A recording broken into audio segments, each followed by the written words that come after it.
Kliimamuutused. See pole ainult kaugete jääliustike sulamine või metsapõlengud teisel pool maakera. Selles ülevaates me vaatamegi, kuidas need muutused mõjutavad üht ootamatut eesliini, õendust. Ja me teeme seda just Eesti näitel, sest meie riik seisab silmitsi täiesti ainulaadsete väljakutsetega. Alustame kohe ühe küsimusega. Mis on ühist puukborrelioosil, haiglate elektrivõrkudel ja ühe õe ametijuhendil? Vastus on kliimamuutused. Ja see näitabki, kui sügavale on see kriis juba meie igapäevaellu ja eriti tervishoidu sisse pugenud. Ja siit koorubki välja üks päris suur paradoks. Tervishoiusektor on ühelt poolt ravitseja, kes peab tegelema üha kasvava hulga kliimast tingitud haigustega, aga teiselt poolt on ta ise ka saastaja, märkimisväärne süsinikuheite allikas, mis teeb kogu kriisi ainult hullemaks. See on vastuolu, millega tuleb tegeleda. Nii et seda keerulist pilti lahti harudata, alustamegi esimesest osast, kliima ja tervise paradoksist. See kõik sunnib meid küsima, mida tervis sellel uuel muutuval ajastul üldse tähendab. Okei, võtame kasutusele ühe uue, aga väga olulise mõiste, planeedi tervis. See on tegelikult üsna lihtne arusaam. Inimese tervis on lahutamatult seotud meie planeedi looduslike süsteemide tervisega. Lihtsamalt öeldes, me ei saa ravida patsienti, kui me ignoreerime keskkonda, milles ta elab. Ja teate, see pole enam mingi suvaline tore idee. Rahvusvaheline õdede nõukogu on andnud väga selge suunise. See tsitaat ütleb otse välja, et õdedel on lausa eetiline kohustus looduskeskkonda hoida ja kaitsta. See muudab keskkonnakaitse õenduse põhivastutuseks. Olgu, see globaalne raamistik on nüüd selge. Aga toome fookuse nüüd siia koju, Eestisse. Teises osas vaatamegi lähemalt just Eesti kliimariske. Ja nagu me kohe näeme, pole meie mureks tegelikult need suured kuumalained. Jah, kui me mõtleme kliimamuutustest Euroopas, siis mis meil esimesena pähe tuleb? Eks ikka Lõuna-Euroopa põuad ja kuumus. Aga meil siin, Eestis, on ohud hoopis teistsugused, palju hiilivavad. Me räägime siin haigustest, mida levitavad näiteks puugid ja sellest, et taristu hoib ekstreemsete tormide tõttu lihtsalt üles öelda. Mõelge korraks. Pehmemad talved tähendavad, et puuke, kes kannavad borrelioosi ja entsefaliiti, on rohkem ringi liikumas. Ja samal ajal, kui võimsamad tormid ja üleujutused mõllavad, võivad meie haiglad ise muutuda haavatavaks. Elekter ja vesi võivad lihtsalt kaduda. Ja mida see siis õe jaoks päriselt tähendab?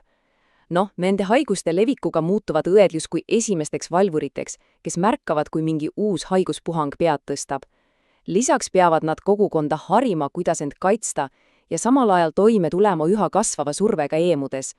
Ja mis siis juhtub, kui taristu alt veab? Kujutage ette, torm, elekter on ära ja kes on see, kes peab tagama, et patsiendid saaksid abi ja et kriisiplaanid käivituksid? See on õde.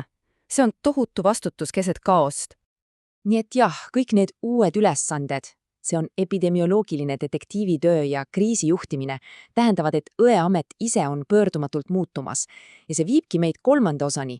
Õe missioon areneb, ta liigub patsiendivoodi kõrvalt palju laiemale areenile. Ja see slaid näitabki seda muutust väga hästi. Sellele tavapärasele patsiendi eest hoolitsemisele lisandub 3 täiesti uut rolli.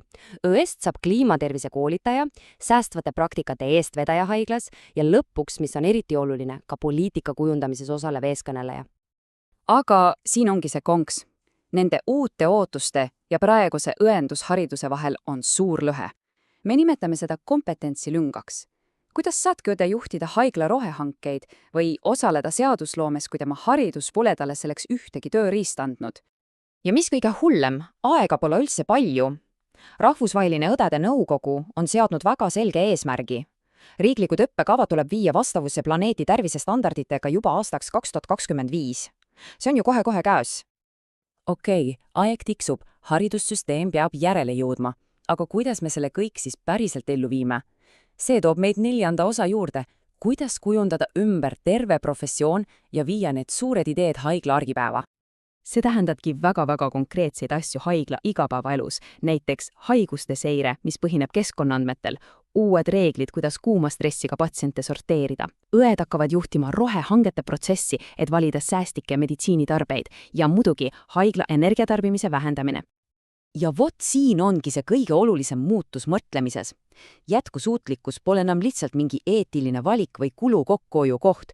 Uus loogika ütleb, et see on otseselt patsiendi ohutuse küsimus. Vastupidav tarneahel tähendab, et järgmise suure tormi ajal ei saa elutähtsad ravimid otsa. See ongi patsiendi ootus. Ja muidugi, me ei tohi ära unustada inimest selle kõige keskel. Kõik need uued ja keerulised kliimakriisid panevad meie tervishoiutöötajatele, eriti õdedele, tohutu koormuse, nii vaimse kui ka füüsilise. Nemad on selle uue reaalsuse eesliinil. Nii, oleme rääkinud probleemidest ja võimalikest lahendustest. Mis on siis see tegevuskava tulevikuks? Mida saab maailm õppida Eesti ühe väikese põhjamaise riigi kogemusest? Põhimõtteliselt on siin 3 peamist sammu, mida tuleb astuda. Esiteks, kliimaga kohanemise plaanid peavad muutuma kohustlikuks kõikidele tervishoiuasutustele. Teiseks, haridusreform. Planeedi tervise teemad tuleb kiiresti õppekavadesse sisse viia. Ja kolmandaks, õdedele tuleb anda nii positsioon kui ka rahaline tugi, et nad saaksid poliitikat kaasa kujundada. Ja see ongi tegelikult kogu selle loo peamine mõte.